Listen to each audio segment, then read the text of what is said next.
செய்யலாம். பர்மிஷனே வாங்காமல் நீங்கள் வந்து 50 கார்லேயும் 100 கார்லேயும் வந்து நாங்கள் ஆர்ப்பாட்டம் பண்ண ஒரு வாரத்துக்கு முன்னாலே வால் போஸ்ட் அடித்து ஒட்டி நீங்கள் 50 காரில் வந்து நீங்கள் கரெக்டாக ஒரு இடத்துல வந்து உங்களை செக் போஸ்ட் வச்சு பிடிச்சி உங்களை காலையில் கைது பண்ணி சாயங்காலம் விடுவாங்கன்னு உங்களுக்கும் தெரியும். எதுக்கு இதெல்லாம்? இதை செஞ்சு நீங்கள் இப்போ இருக்கிற முக்குழுத்து சமுதாய இளைஞர்களை நீங்கள் ஏமாத்துறீங்களா? ஏன் நீங்கள் வந்து போன ஆட்சியில் வந்து நீங்கள் திமுக கூட வந்து நீங்கள் கூட்டணி வச்சுக்கன்னா நீங்கள் இப்பவும் நீங்கள் ஜெயிச்சு இப்போ இருக்கீங்க. இதுவே வந்து இப்போ அடுத்த வர்ற எலெக்ஷன்லேயும் வந்து நீங்கள் திமுக கூட தான் கூட்டணி நிற்க போகிறீங்க. இப்படி ஒரு சம்பவம் நடந்துக்கு நீங்கள் திமுக தலைவர் ஐயா மு.க. ஸ்டாலின் அவர்கிட்ட நீங்கள் ஏன் தெரிவிக்க மாட்டீங்க? அவனை ஏன் நீங்கள் இன்னும் கைது பண்ண உங்களால் ஏன் முடியல? அப்போ காரணம் என்னன்னா, நம்ம அந்த சம்பவத்தில் நம்ம அப்படியே ஒரு இதை மட்டும் பண்ணிட்டு போயிடணும். அதை நாங்களும் நம்பிக்கிட்டே அப்படியே வாழ்ந்துகிட்டே இருக்கணும். நாங்கள் எங்களுடைய இளைஞர்களெல்லாம் அப்படியே வெட்டுப்பட்டு செத்துடணும். நீங்கள் வந்து அந்த பாடியை வந்து எப்படிதான் உடனடியாக வாங்கி இதை நம்ம எப்படி அடக்கம் பண்ணணும் அப்படிங்கிற எண்ணத்திலே நீங்கள் வாரிய அதே மாதிரி அடக்கமும் பண்ணிட்டு போயிருங்க. இதுவரை நீங்கள் வந்து என்ன செஞ்சிட்டீங்க? ஒன்றுமே செய்ய போடுறதில்ல, செய்யவும் இல்லை. ஆனால் இளைஞர்கள் எல்லாம் ஒன்று நல்லா புரிஞ்சுக்கிடுங்க. இனி வர்ற காலங்களில் வந்து யாரையும் நம்பாதீங்க. தலைவர்களில் வந்து யார் உங்களுக்கு உறுத்தா செயல்படுதாங்களோ அவங்கள மட்டும் நீங்கள் நம்புங்க. சும்மா வர ஒரு 50 காரில் வராங்க, 20 காரில் வராங்க, இவர் பெரிய தலைவர், இவர் சாதிச்சுவார் அப்படின்னு நினைக்காதீங்க. அவர் என்ன செய்கிறாரு அப்படிங்கிறத மட்டும் நீங்கள் முதல்ல அதை பாருங்கள். ஏன்னா இதனால நிறைய பேருக்கு பாதிப்பு ஏற்படுது. என்ன காரணம் அப்படின்னா, இப்போ மேலே செவலில் நடந்த ஒரு கொலைக்கு கூட ஒரு தலைவர் வந்து நின்றுட்டு பாடியை வந்து கண்டிப்பான முறை வாங்கி அடக்கம் பண்ணிடணும் அப்படிங்கிற ஒரு குறிக்கோள்லேயே இருந்தார். அதை நம்ம தேவர்புர சார்பில் நம்ம ஐயா முத்தையத்தேவர் தலைமையில் நம்ம ஒரு டீமாக போயிச்சாங்க. ஆனால் அந்த ஊர்கார மக்கள்கிட்ட நீங்கள் கேட்டு பாருங்கள், யார் வந்து கரெக்டான முறையில் யார் செயல்பட்டா அப்படிங்கிறது தெரியும். ஆனால் செத்தவங்களுக்கு வந்து நம்ம வந்து உயிரை கொடுக்க முடியாது. ஆனால் நம்மளோட என்ன செய்ய முடியுமோ அதை தான் நம்ம செய்ய முடியும். தலைவர்கள் வந்து உங்களை கையெடுத்து கும்பிடுக்கிடுதேன். இனி வர்ற காலங்களில் வந்து நம்ம முக்குளத்து சமுதாயத்தை காப்பாற்ற முடிஞ்சால் நீங்கள் காப்பாற்றுங்க. இல்லை அப்படின்னா தயவுசெய்து நீங்கள் வீட்டிலே இருந்துருங்க. சும்மா நாங்கள் ஒரு 10 காரில் வரோம், 5 காரில் வரோம், நாங்கள் வெள்ளை வெட்டி கட்டிட்டு வரோம், நாங்கள் காப்பாற்றிடுவோம் அப்படின்னா நீங்கள் ஒன்றும் சொல்ல வேண்டாம். இனிமேல் என்ன காரணம்னா, எவ்வளோ விஷயங்கள் இருக்குது. இந்த பிசிஆர் சட்டத்தால் வந்து நம்மளோட இளைஞர்கள் வந்து நிறைய பேர் பாதிக்கப்பட்டு வேலை இழந்து வேலைக்கு போக முடியாமல் நிறைய பேர் கஷ்டப்படுதாங்க. நீங்கள் அதுக்கு எந்த குரலும் நீங்கள் கொடுக்க மாட்டீங்க. அடுத்தால வந்து கல்விக்கு முக்கியத்துவம், அதாவது கல்வி வந்து சம உரிமை அப்படிங்கிற ஒரு முக்கியத்துவத்துக்காக நீங்கள் போராட்டம் பண்ண மாட்டீங்க. எங்கடா எவன் வெட்டுப்பட்டு சாவான் அந்த இடத்துக்கு நம்ம ஆளாக நம்ம அங்கே போய் நின்றுட்டு அந்த இடத்துல பாடியை வாங்கி அடக்கம் பண்ணிட்டு அவங்களுக்கு ஒரு கும்பிட போட்டு நீ வீட்டுக்கு போயிருவிய. நீங்கள் என்ன செய்ய போகிறீங்க? அடுத்த கட்ட நடவடிக்கை என்ன செய்ய போறீங்க? இந்த கொலை நடக்காமல் இருக்கணும். இந்த கொலைகள் வந்து தென் மாவட்டங்களில் வந்து அதிகமாக நடக்கக்கூடிய தூத்துக்குடி மாவட்டம், திருநெல்வேலி மாவட்டத்தில் நம்மளுடைய இளைஞர்களும் சரி, அடுத்த ஜாதி சார்ந்த இளைஞர்களும் சரி படுகொலை செய்யப்பட வேண்டாம். காரணம் என்னன்னா, இது வளர்ந்துக்கிட்டே தான் இருக்கும். இதை வந்து அந்த சமுதாயத்தை சேர்ந்த தலைவர்களும் சரி, உறுத்தான ஆட்களாக இருந்தாலும் சரி, நம்ம சமுதாயத்தை சேர்ந்த உறுத்தான ஆட்களும் சரி, இந்த கொலைகளை வந்து தடுத்து நிறுத்துங்க. சம உரிமை முதல்ல வாங்குங்க.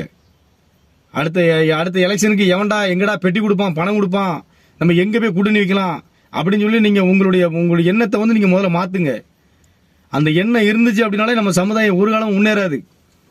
அதை முதல்ல நல்லா புரிஞ்சுக்கிடுங்க. அதை இன்னொன்று சொல்றது நல்லா கேட்டுக்கிடுங்க. நான் பேசுறதுனால நம்மளுடைய இளைஞர்கள் நிறைய பேர் நீங்கள் வந்து உங்கள் கோபமும் வரும். ஆனால் இன்னொரு சிச்சலும் கேட்டுங்க. நீங்கள் நாளைக்கு 20 காரில் போகும்போது நீங்களும் ஒரு ஆளாக போவீங்க. வரும்போது உங்களுக்கு 1000 2000 கொடுப்பாங்க, பிரியாணி வாங்கி கொடுப்பாங்க, கோட்டர் வாங்கி கொடுப்பாங்க, சாப்பிடுவீங்க, குடிப்பீங்க, வந்துடுவீங்க.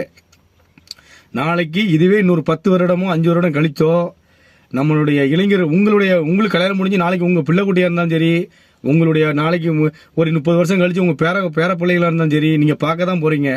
நம்மளோட சமுதாயத்தில் நம்ம அரசாங்க வேலைக்கு அரசாங்க உத்தியோகத்துக்கு போகக்கூடிய ஆட்கள் யாருமே இருக்க மாட்டீங்க. காரணம் என்ன அப்படின்னா, நீங்கள் இந்த மாதிரி உண்மையான தலைவர்கள் முன்னால் நீங்கள் பயணிச்சிங்க அப்படின்னா கண்டிப்பாக அது வந்து உங்களுக்கு அது கண்டிப்பான முறையில் அது நடக்கும்.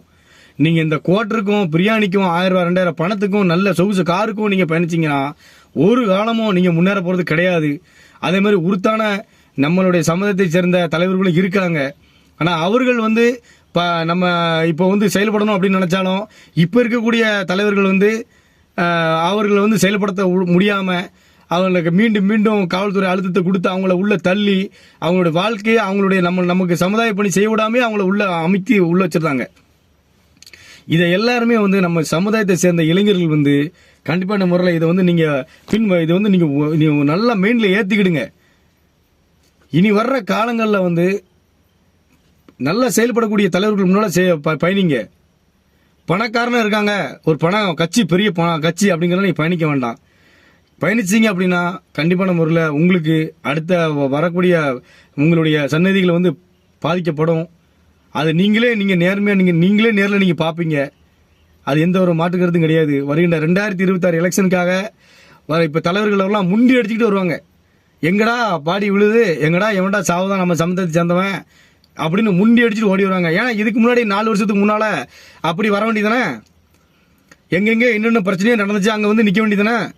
நம்ம சமுதாயத்தை சேர்ந்த எத்தனையோ இளைஞர்கள் பாதிக்கப்பட்டாங்க. எத்தனை பேர் அங்கே ஜெயிலில் கடந்து இன்னும் கஷ்டப்பட்டு கிடக்காங்க. அவங்களாம் நீங்கள் பார்க்க வேண்டியதானே. ஏன் நீங்கள் அவங்களாம் பார்க்கல? காரணம் என்ன? உங்களுக்கு எலெக்ஷன் வரணும், பணத்தை வாங்கணும், வீட்டில் இருக்கணும், 10 காரில் போகணும். இதை உங்கள் பின்னாடி பயணிக்கக்கூடிய ஒரு 100 பேர். அது இனிமேல் உங்களுக்கு நடக்காது. இனிமேல் உண்மையாக பயணிக்கக்கூடிய தலைவராக இருந்தால் மட்டும்தான் பயணிக்கணும். இல்லை அப்படின்னா இந்த முருகேஷ் தேவன் உடல் மண்ணுக்கு உயிர் தேவருக்கு கண்டிப்பான முறையில் நான் இறங்கி இதை வந்து நான் கண்டிப்பாக உங்களுக்கு வெளிச்சம் காட்டுவேன். யார் யார் எந்தெந்த தலைவர்கள் என்னென்ன செய்தாங்க, யார் யார் என்னென்ன செய்யலை, இதெல்லாம் நான் வெளிச்சத்து போட்டு காட்டுவேன். இது யாரும் வருத்தப்படாதீங்க. கண்டிப்பான முறையில் இது கண்டிப்பாக நான் செய்வேன். நாளைக்கு காலையில் கீழநத்தம் கிராமத்தில் வந்து தமிழ்நாடு தேவர் பறவை பசுமன் முத்தையா தேவர் அவர்கள் தலைமையில் நம்மளுடைய அமைப்பை சேர்ந்த எல்லா இளைஞர்களும் கண்டிப்பாக நீங்கள் வரணும். நம்மளுடைய அமைப்பை சேர்ந்த மட்டும் கிடையாது, முக்குளத்து சமுதாயத்தை சேர்ந்த எல்லா இளைஞர்களும் கண்டிப்பாக வாங்க. முத்தையா தேவர் என்ன செய்தார் அப்படிங்கிறது நீங்கள் பாருங்கள். மற்ற தலைவர்கள் என்ன செய்தார் நீங்கள் பாருங்கள். கண்டிப்பாக நம்ம அந்த பையனுக்கு அவனுக்கு உயிரை நம்ம கொடுக்க முடியாது. பெற்றோர்களுக்கு நம்ம ஆதரவை தெரிவித்து அவனுக்கு என்ன நிவாரணம் கொடுக்கணுமோ